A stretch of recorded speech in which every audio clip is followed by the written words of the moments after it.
Alright, Phil, here again. Went ahead and started welding this on. Those retaining plates, guide plates, whatever you want to call them. Again, I wouldn't weld these on. I'm doing it. I can cut them off easy if it's the issue. I've already got a little bit of warpage where they want to go like that. Nothing is going to be detrimental yet, though. Really, if you don't have methods of cutting these things off real easy, if they wear out or bends or something like that, or it warps, which is very probable when you're trying to weld metal like this, I wouldn't do it. Go ahead and bolt. What I am doing, trying to help out the matter, is I'm putting some preheat in here, which you should do anyway when you start welding metal this thing. I'm running a small rod, low current, and I'm running stringers. It's going to be a lot of welds over a long period of time, with periods of normalization in between, letting it just relax as much as it possibly can. What I'm doing is, instead of like just going from here to here, or here to here, you know, and getting new rods as I spend old ones, I'm doing this. This helps, you know, people who weld a lot will know this. This helps with shrinkage problems, which is where your warpage comes from. I'm doing like 1.5-inch beads, maybe 1.25 inches long. Start here, stop. Then I start back here, weld to where the starting point of the next one was. And I keep doing that. It makes for a very long process. You're going to see a lot of stops and starts. I might just cap it when it's all done, when I got enough bead on there that it's probably not going to be an issue anymore. But that's the deal. And basically I got 2 beads on there now. I got one here and one here. I'm going to run one here now. Then middle or down again. I'm just going to keep going. I want to build this up to a decent amount.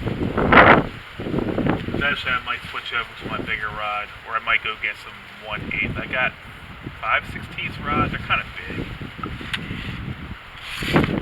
My machine will run these easy. These are truck axles, really. The problem is my welding line isn't that big, and it's 100 feet long. I should have the next size up welding lead. So that starts getting hot, and when it adds resistance, you lose control of your rod, of your arc. The machine can handle easy. It's an old Miller 330 ABP, so that means, if I remember right, the old Millers are pretty much whatever number they are. That's their 100% duty rating. So that machine's set to run at like 330 amps at 100% duty rating. Obviously, more than enough for these. But because of the cable's a little bit undersized for its length, that's where I run it from. So I'm going to keep using this for now. I'm going to preheat, put some heat in here. Because I want some cool down periods in between stringers, I'm not going to reheat this up as much as I usually would. I just want to get some heat in here. Enough that I can put my hand on it in places. You know, I want it to normalize. I want the whole thing to get up to temperature. That way heat's not sucking out of your weld. That makes it brittle. Not necessarily brittle, but it can form cracks like this. So, put some heat here and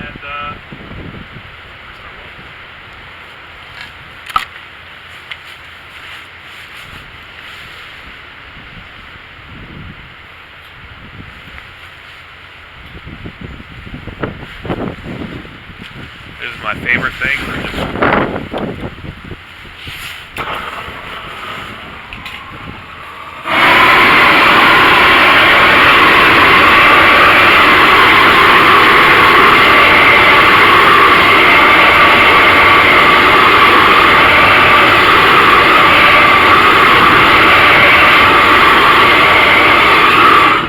Another thing this does, I don't know if you can see it, but you see the moisture coming out of the steel.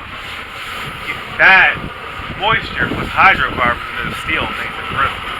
I'm using a 7018 rod, which is low hydrogen rod. If you don't do this, you're putting hydrogen back in the metal and back in the weld, which is going to make it brittle.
it really doesn't matter anyway.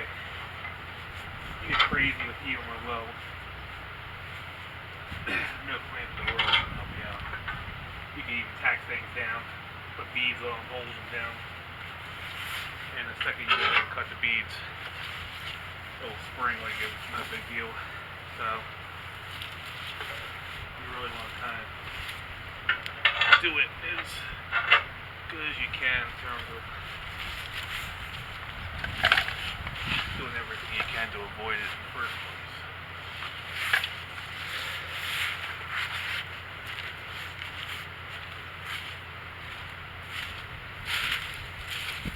I said in another video, I'll say it again. Some of you are probably thinking, especially the guys who haven't welded big steel before, probably thinking, oh, look at that steel. There's no way you can work with steel like that. But, well, that back plate may have the same stuff as this. You see the size of it.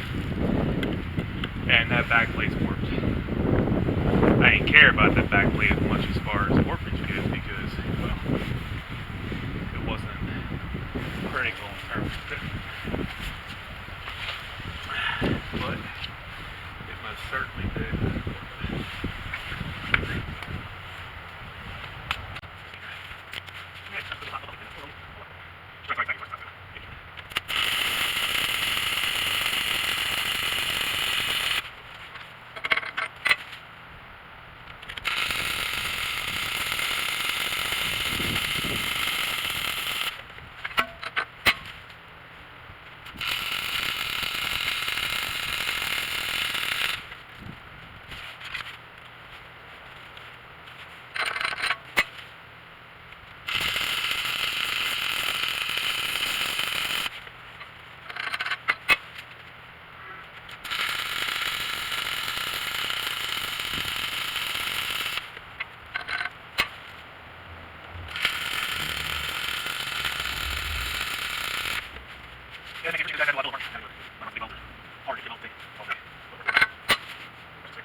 Well, pretty much it's going to be a lot of this, rinse and repeat.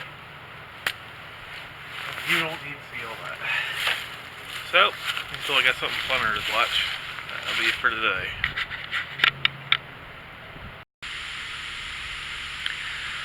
It's been a while, but we're actually going to get a chance to start doing some more work on this. Now that one or two of my other more important projects are coming to a close. So the idea today is to mount this 251 cubic inch Dodge Flathead engine on it today. Utilizing the bell housing because I want a shield for the flywheel, which is also has the ring gear for the starter and also mounts the starter. So the bell housing kind of is a must unless I was trying to find something from an industrial application, which they did use these engines a lot for, usually in 260 cubic inch configuration. Actually, these engines were put in a lot of different things. Air compressors, welders, tractors. They were used in a couple different tractors. I don't know if it was Massey or somebody else, but I know they were used by a couple companies in their gas application. Again, I think I said it before. My personal opinion is if you're going so big of a log splitter or anything else that you're building, I don't care what it is, to the point where you need a V-twin Kohler or Kawasaki, I don't care what brand it is, you really probably should start thinking about going small automotive motor or even tractor. Want to have a tractor or something. Mid-sized tractor, farm tractor, nothing like a residential, of course. And even diesel, if you can. Those V-twins suck fuel. I don't care what brand, they all suck fuel. So at that point, you might as well go big or go home. I wouldn't even be surprised if my fuel usage isn't that far off with this engine as opposed to, like, say, a 30 horse Kohler, which is probably what I would have needed to go. I mean, I wouldn't be able to spin the pump that I'm planning on spinning at the same rate. Yeah, this is going to be all 40 GPM gear now, because that's going to better match all the air parts that just seem to be oversized. So I will periodically film what I'm doing. I got a lot of figuring out to do. I got some trimming. That old spring perch has to go. I already trimmed that mounting ear off of this bell housing, which has got a hell of a lot of nickel in it. That's not aluminum. That's cast iron with just so much nickel that it's silver. And the block's the same way. The block's actually silver colored if you scrape off the paint, or actually farm grind. So anyway, I will film what I can and share it with you guys.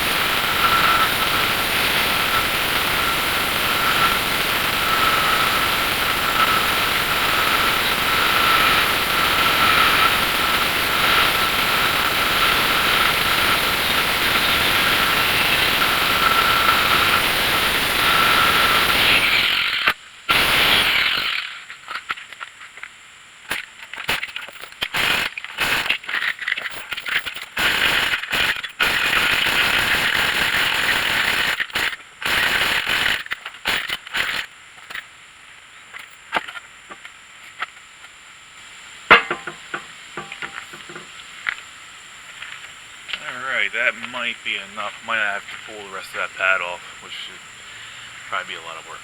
So that's awesome. Alright, I'm going to do some figuring. See how I want to mount it, as far as what brackets I want to make, and I'll video most of that.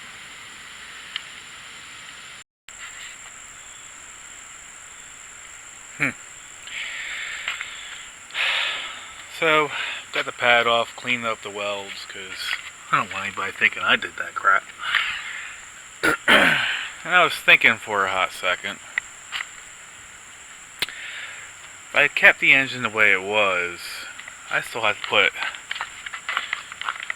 I still have to weld the exhaust on there eventually. That's what I left for a stub.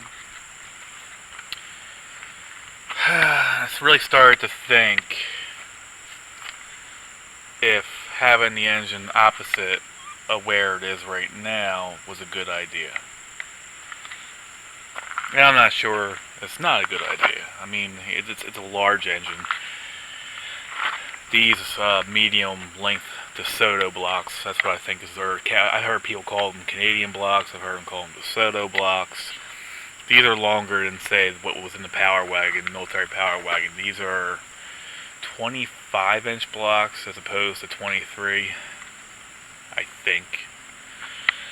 Don't quote me on that. It's not a small engine anyway. So, you know, it's, even though I kept the axle wide, which I'm glad I did, thank God, I was going to trim that thing. Things are tight, as you can see. So there's pros and cons about mounting this in either direction. One, the exhaust will be on this side. The only thing that will be there will be the tire, which I really don't want to get these hot, by the way. It's a ring system. I don't know if these are considered Widowmakers. I'd have to look it up. But it's still a ring retention style rim. So you don't want to get crazy with these things. So I'll still have to shield this, but I'll have access to the carburetor easier. Exhaust work I can almost do without taking the tire off, but I could take the tire off if I have to. Cons are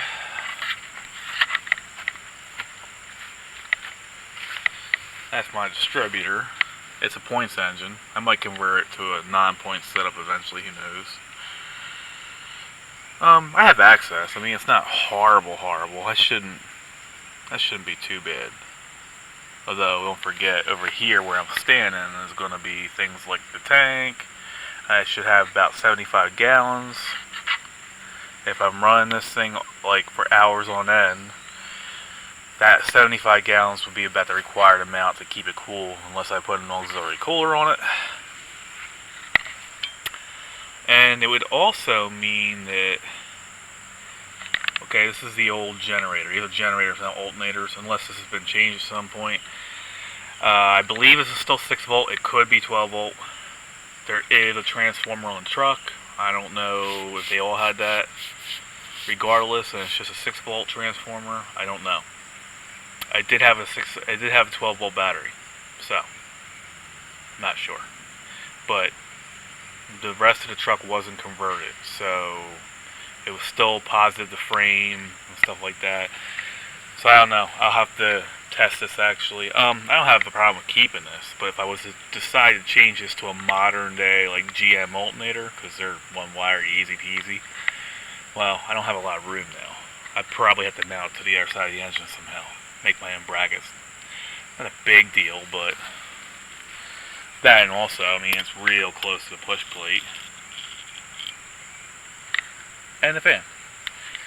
So, what I'm thinking now, and simplicity is key. Like, I've never did a build where simpler things weren't better, for the most part. What I'm thinking is, though, go ahead and get rid of this fan. I'll have a generator here. If it's not this, it'll be an alternator. And I'm simply not going to be using that much power. Even though these don't put out that much power, they'll still put out enough. So what I'm thinking is putting the radiator somewhere else, rather than directly in front of the engine. I could put it up here, and then put an electric fan on it. I could even put it on a thermal switch in the block and have it on a relay so it turns on and off as needed. So on a cold day, it's not running at all. In fact, I think I'll do that. I mean, it's a slight bit of complication, but it's easy. I could even put a secondary loop of wire where it's just on a switch, so if I turn it on, it comes on regardless of what the thermal switch or relay is doing. So if they fail, I can just be like, no problem, flick the switch on. So yeah, either the radiator can go up here, which will start to make it kind of tall, or I can put it over here. I mean, I need 75 gallons of tank, but there's nothing stopping me from building some of the tank underneath the splitter, which at this point I think I'm going to do. I might just ignore the fact that I have an open space here. I might build the tank to my shape, my shapes and sizes, rather than use something that's already made and cut into it and make it conform to this. That's kind of where I'm leaning towards right now. I will have a pump sticking out over here, 9 inches. But I could move the engine forward some if I choose to get rid of the fan. So I'm more and more leaning towards going ahead and doing this. Yeah, it's not ideal. But that's the thing when you're doing builds like this. Nothing's really ideal. You're building to the parts you have, making things work, coming up with solutions. So, yeah, I think we're going with it.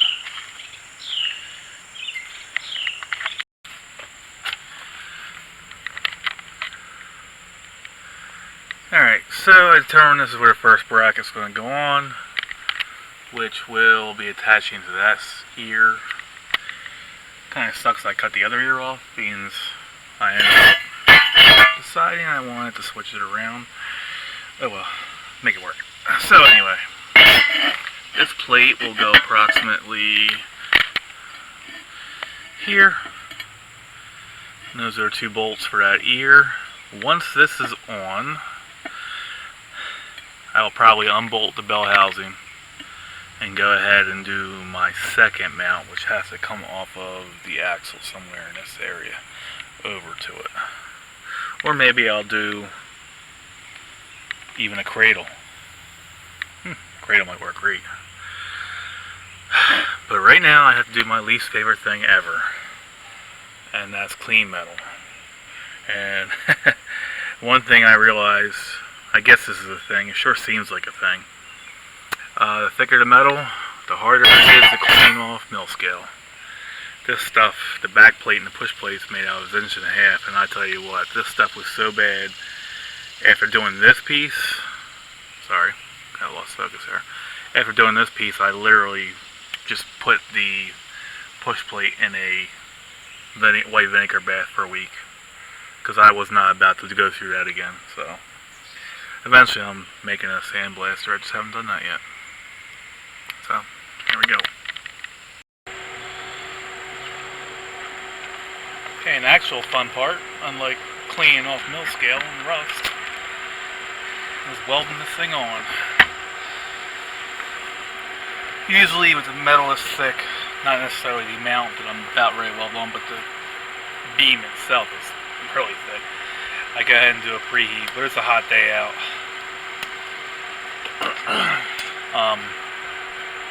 You know, I'm not holding back 50,000 pounds of pressure like the ram mount, or back plate anyway, so I'm just going to go ahead and do it. It should be alright.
Stick welders. This new machine, this new MIG I got, which I actually kind of really like. I'm still getting used to all settings.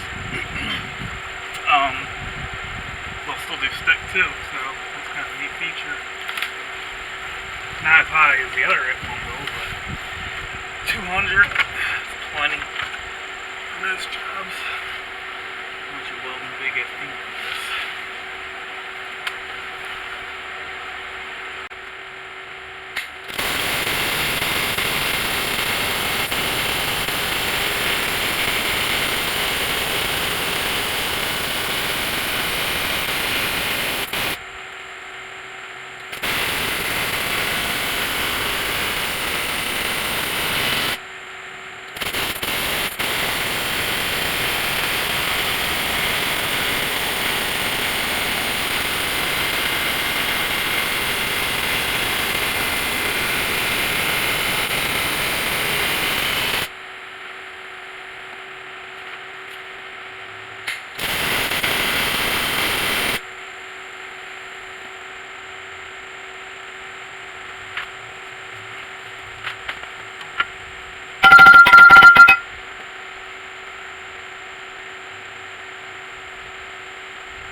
you'll notice I did 2 passes on the bottom. With MIG, I'd rather do multiple passes than one large weld. That machine can expect to run a 5/8 speed. I won't do that. Not unless for some reason I have to. I can't imagine why I don't do it. I'd rather run stringers. So I mean, these are not going to bother side welds, but on this, yeah. Better off running stringers than you are one big weld. Almost always comes out stronger. Alright. I think I'm not going to do this bead back here. This needs to definitely be done. That'll be primary strings for a top here. Not right now. I'll just put a stinger on it and go ahead and run some 7018 in there. But I want to keep going with the mount. I'm going to try to get this mount done today. So even if I have to do that another day, that'll be fine. So what I'm going to do now is shut the welder off. I'm going to take that bell housing off and mount it here and figure out what I'm doing for the second bracket.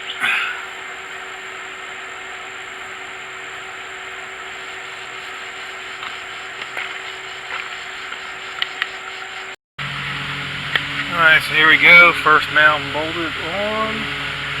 Like I say, the bell housing bolt on the first mount.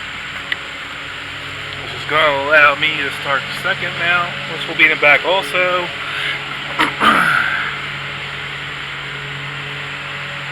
I can't see in there too much. There we go. Alright, so yeah, getting to the bolts isn't too bad. With the engine in place, you probably have to get underneath it to get to this one, but it's not horrible, especially not by automotive terms these days. So now there's this side. I got some options.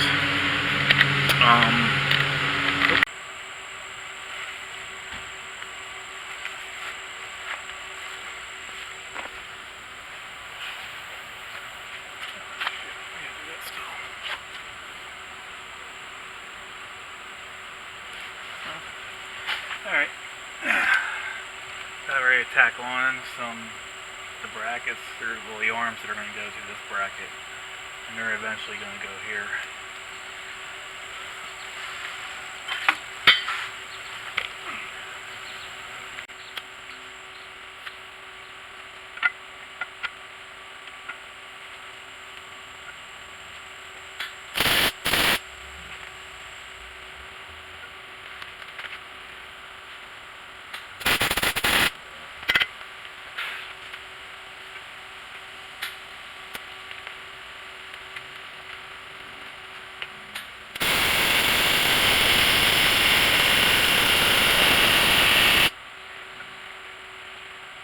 So what I'll do is tack, get one good bead, take it off so I can actually see what I'm doing a little better. So I want to weld it all the way around. I want to do multiple passes too. I want to clean this up, so this is nasty.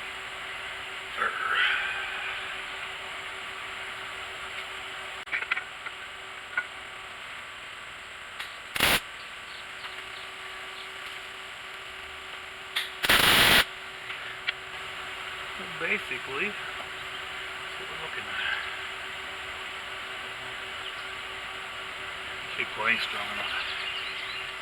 Let's do the other mount.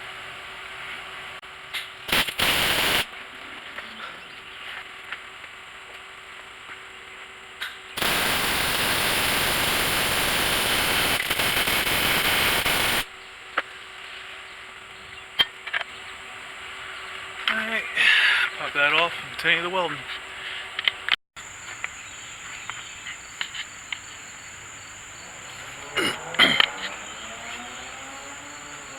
Sun's kind of being a pain in the ass, but I got the bracket for this side done. So this side of the rear is using the original bell housing horn. which is bolted to it. And then this side, I made a bracket which goes off the where the transmission would have mounted to the bell housing.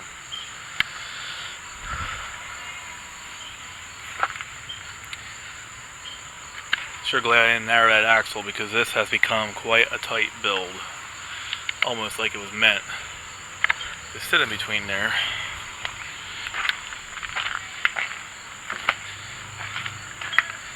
So now it's onto the front.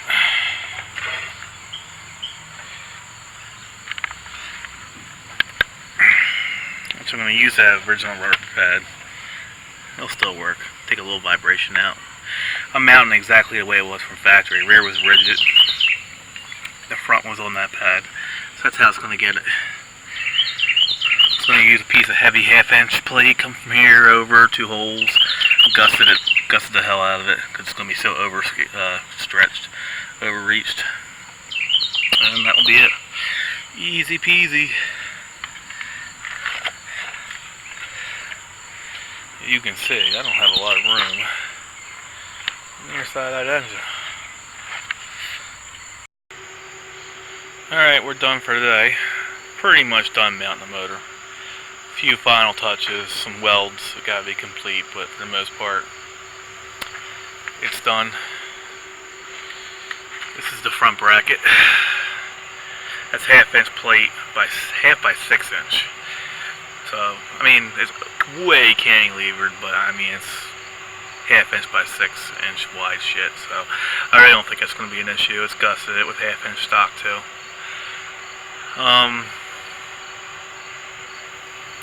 Yep, I think that's it. I mean, if I start it up and I think I have an issue, then I'll get more serious. But I think it's plenty. Multi-pass all the way. I even jacked my machine up a good bit. I love this machine. Still haven't even maxed it, quite honestly. What do we got? And we're not even close. But I'd have to change the wire route. Still got 030 in it, so I have 045. I just didn't want to change it out. I'd rather do passes. Alright, until next time.